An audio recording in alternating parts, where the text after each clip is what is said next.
Morning. मैं doctor Vedvati Mandavi, शासकीय विश्वनाथ यादव तामस्कर स्नातकोत्तर स्वशासी महाविद्यालय दूर। आज का विषय है अरस्तु के संविधान विषयक विचार।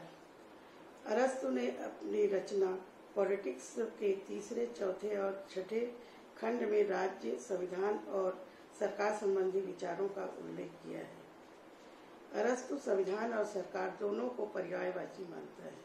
संविधान के लिए अरस्तु ने यूनानी शब्द पॉलिटिया का प्रयोग किया है, जिसको अंग्रेजी में कॉन्स्टिट्यूशन कहते हैं।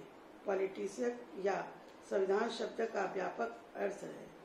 अरस्तु के अनुसार संविधान राज्य के पदों की वह व्यवस्था है जिसमें वह यह निर्धारित किया जाना है कि राज्य का कौन सा पद, विशेषकर सर्वोच्च पद, किसे मिले।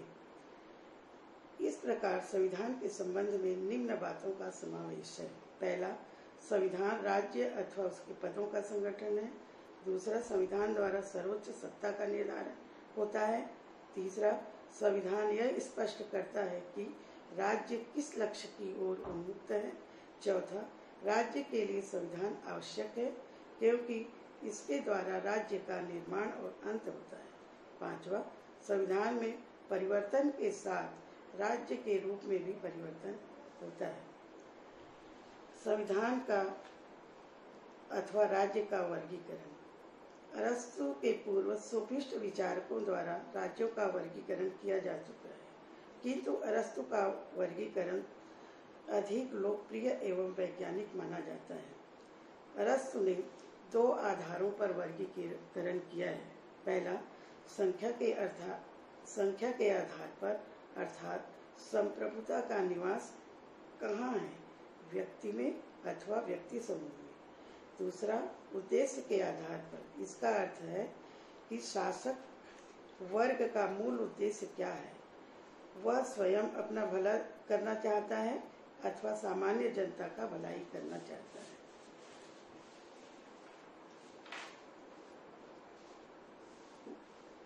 इस प्रकार संख्या के आधार पर उसने एक व्यक्ति का शासन, कुछ व्यक्तियों का शासन और बहुत से व्यक्ति का शासन, जैसे एक व्यक्ति के शासन को राजतंत्र, कुछ व्यक्तियों के शासन को कुलीन तंत्र अथवा अभिजात्य तंत्र और बहुत से व्यक्ति को बहुतंत्र या मध्यम वर्गीय तंत्र कहा है।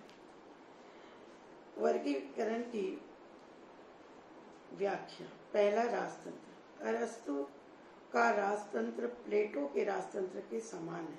राजतंत्र का स्थान प्रथम है। इस शासन में राज्य की समस्त सत्ता राजा के हाथ में होती है, जो जन कल्याण का कार्य करता है। अरस्तु यह भी मानता है कि इस प्रकार का शासक मिलना अत्यंत कठिन कार्य है।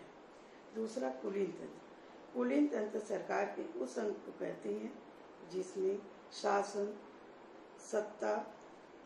सत्ता श्रेष्ठ व्यक्ति के हाथ में होती है। कुलीन तंत्र में तीन प्रकार के व्यक्ति हो सकते हैं। पहला, जन्म के आधार पर, दूसरा संपत्ति के आधार पर और दूसरा योग्यता अथवा गुण के आधार पर।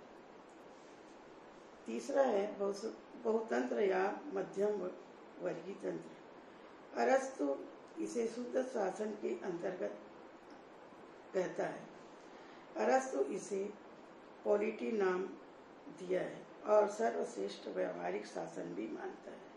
यह शासन धनिक तंत्र और प्रजातंत्र की ऐसी मिश्रण प्रणाली है जो प्रजातंत्र की समानता और स्वतंत्रता के सिद्धांतों पर आधारित है। यह शासन धनिक और समूह तंत्र के बीच का शासन है। इस शासन में मध्यम वर्ग के लोग सार्वजनिक हित को ध्यान में रखकर कार्य करते हैं।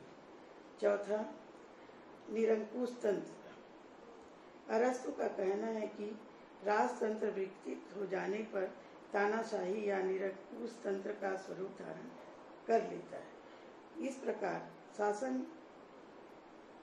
प्रकार के शासन को अरस्तु सबसे निकृष्ट शासन माना है। ऐसे शासन में एक व्यक्ति अपने स्वार्थ के लिए निरंकुश शासन करता है। धनिक तंत्र।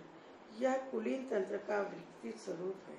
धनिक तंत्र को शासन सत्ता कुछ धनिकों के हाथ में आ जाता है और वह कानूनों की अवहेलना करके अपने स्वार्थ हित में और वर्ग हित में कार्य करता है। अरस्तु ने इसका आधार सही अर्थों में धन कहा है।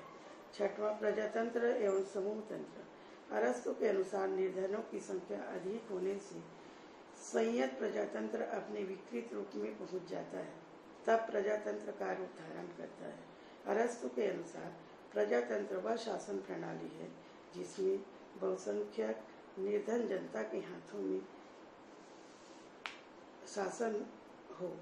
इस प्रकार अरस्तु संयत प्रजातंत्र पॉलिटी का समर्थन करता है, क्योंकि इसमें समानता एवं स्वतंत्रता के आदर्शों को स्वीकार करता है, किंतु असीमित प्रजातंत्र का विरोध करता है। उपरोक्त शासन प्रणाली को अरस्तु ने राज्यों का परिवर्तन चक्र के रूप में समझाने का प्रयास किया है। अरस्तु ने संविधानों के अनुसार 6 प्रकार के शासनों का उल्लेख किया है, जिसका स्वरूप एक निश्चित क्रम से बदलते रहते हैं। सबसे पहले राजतंत्र, फिर उसका भ्रष्ट रूप निरंकुश राजतंत्र और कालांतर में निरंकुश तंत्र के विरुद्ध क्रांति होती है। फलस्वरूप कुलीन तंत्र की स्थापना होती है। कुलीन तंत्र में भी कुछ लोग स्वार्थ में लीन होते हैं, जिससे धनिक तंत्र की स्थापना होती है। सामान्य जनता धनिक तंत्र के विरुद्ध जब क्रांति करती है और संयत प्रजातंत्र अथवा पॉलिटी की स्थापना होती है, बहुसंख्यक वर्ग भी स्वार्थ स्थिति में लग जाते हैं, कानून की परवाह नहीं करते और प्रजातंत्र की स्थापना हो जाती है। इसमें भी बहुसंख्यकों और निर्धनों का भ्रष्ट शासन होने से अराजकता और व्यवस्था फैलती है, तब पुनः राजतंत्र की स्थापना होती है। इस प्रकार अरस्तु का संविधान संबंधी वर्गीकरण का महत्व एवं उपयोगिता को नकारा नहीं जा सकता।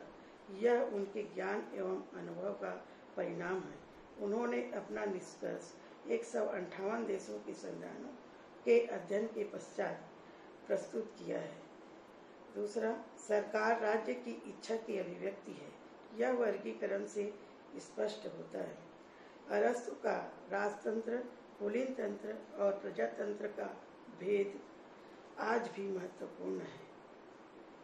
संविधान के वर्गीकरण में नैतिकता पर बल दिया गया है, जिसके अनुसार राज्य सार्वजनिक हित का कार्य करता है।